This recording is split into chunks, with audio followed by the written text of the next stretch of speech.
C'est une grande roue fabriquée entièrement avec des palettes de manutention, des palettes standardisées Euro et PAL, et qui fait sur un diamètre de 6,40 m et qui pèse 2,6 tonnes.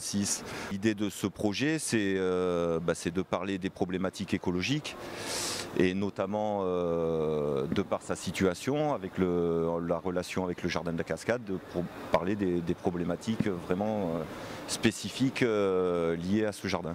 Ça s'est construit en fait très rapidement, puisqu'on a mis un tout petit peu plus d'un mois à fabriquer ça aux ateliers Sudside, accompagné par le chantier d'insertion de l'association pour la Cité des Arts de la Rue, où il y a eu une douzaine, quatorzaine de personnes qui a bossé dessus.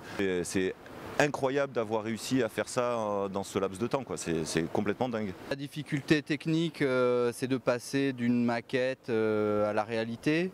Donc de passer d'un objet d'1 mètre à un objet qui en fait 6,5, qui pèse 2 tonnes, avec toutes les contraintes que ça implique. Les difficultés liées au site, comment on construit, où on construit et comment on met en place. Il y avait les petites inconnues concernant des phases un peu critiques comme ça, mais bon, tout s'est bien passé. Le lieu, c'était quand même c'était la donnée de base en fait. Cette pièce, elle allait s'inscrire dans la réhabilitation du jardin et s'inscrire avec déjà d'autres pièces qui sont déjà installées dans le jardin. Donc oui, l'idée de base, c'était ça, c'était de toute façon. Et puis ce site, il s'est imposé en fait.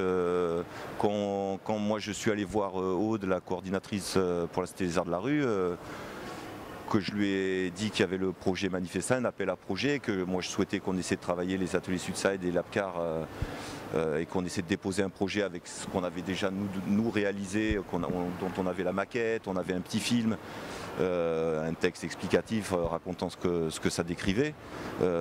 L'idée forcément en présentant ça à la Cité, c'était que la pièce s'inscrive sur le jardin, et en plus ce que raconte la pièce s'inscrit naturellement dans les problématiques que rencontre le ruisseau des Égalades.